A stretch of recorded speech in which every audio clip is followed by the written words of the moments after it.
The title of my talk was Hope, Hype, Misinformation and Clinical Evidence. And I was essentially talking about the information that exists about the value of protons as an alternative to photon radiotherapy.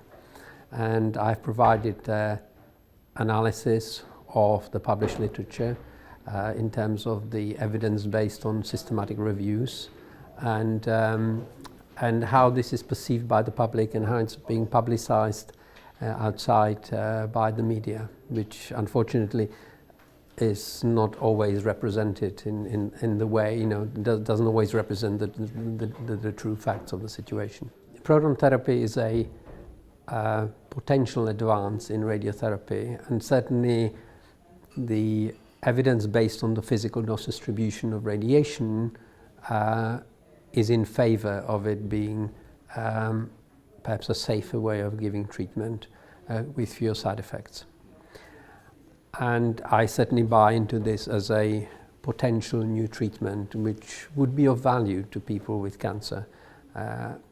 Now, any new treatment with the complexity of the technology that's involved in proton therapy will be associated with uncertainties, and it's important not to be swayed by a single parameter as a marker of benefit, because complex situations, there will be a number of factors that will influence the clinical outcome.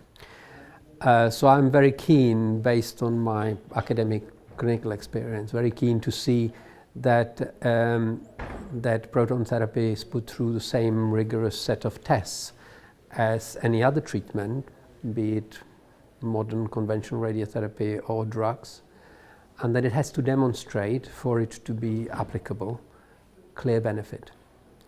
And the analysis of the literature so far unfortunately doesn't show a benefit yet. Doesn't mean that it won't come, but it's not there yet. And therefore, to promote it on the basis of really no data that's better to the general public as being a revolutionary new treatment that will, as the public perceives, that will cure cancers that have previously not been cured, is not the way I would like to see the development of novel treatments, because my concern is that whatever is offered to the public should be of clear benefit with no risks, no additional risks. And I don't think the jury is out. I think jury is out on that yet. Now, I certainly believe that in the UK the approach is correct in having two centres that are funded by the health service, where the part of the remit will be to clearly identify the correct indications and provide objective data which will then allow us to say what are the real indications where it can be used, and indications where perhaps the benefit is not there. And obviously, as with any new technologies, there are risks, and I think any introduction of the technology, the public needs to be aware that there are risks that are not known. And it doesn't mean that it shouldn't be tested, but it should be acknowledged that it's tested under those conditions. There is a lot of data. I've personally been involved in systematic reviews of quite a high standard systematic reviews, and all the systematic reviews so far do not show any benefit over best conventional treatment. And admittedly, the data is limited. But I would have expected, if you think of new data as being a kind of quasi phase 2 study, I would have expected that some of the phase 2 studies of selected patients would show objective benefit in some of the parameters they'd like to test. So it's, I have some concern about this, but I don't think that should stop the development and testing. Whether you should, under this, with this information, actually to sell it to the public as potential better treatment is, I don't think this is the appropriate way forward. Certainly the clinicians in the audience feel that this is the correct approach, and I don't think I've been told that that is incorrect. I'm being labelled as being negative, and of course, as far as the people with interest in the technology, a vested interest in the technology, I don't think they like my message very much.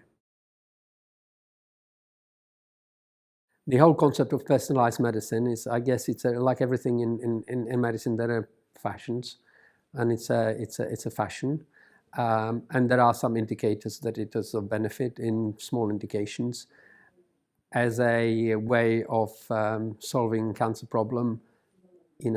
There will be some doubters out there who say, well, it'll be only a small proportion of patients, and there are likely to be other solutions that we haven't seen yet.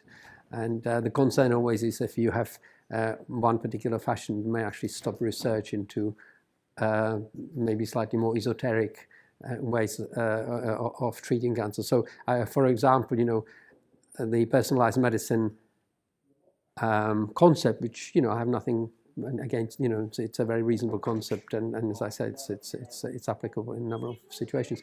I didn't foresee the concept of immune, checkpoint inhibitors, and it's a paradigm shift, and where do they sit together? So I have an open mind, but radiotherapy, radiotherapy in the end, proton radiotherapy is the same as photon in some ways. It's the mechanism of DNA damage and the mechanism of inhibiting cell proliferation is very similar. I don't think there are great differences. So there is likely to be if it's of benefit, which I hope it is, and maybe, it's likely to be a small incremental benefit rather than a quantum leap. It's not a paradigm shift, as you see with completely new set of drugs. I personally would be in favor of a system of regulation of technology which requires the same rigor as the evaluation of new drugs. So then we would have the true answer, both in terms of effectiveness and in terms of cost effectiveness. And there should be certain hurdle that technology has to pass the same way as drugs have to pass. And at the moment, it seems like a discussion between people who like to look at academic data and people who believe in technology, and we seem to be driven by the belief rather than data. I feel it's an advance in radiotherapy and it should be tested, and I very much hope that there will be the future.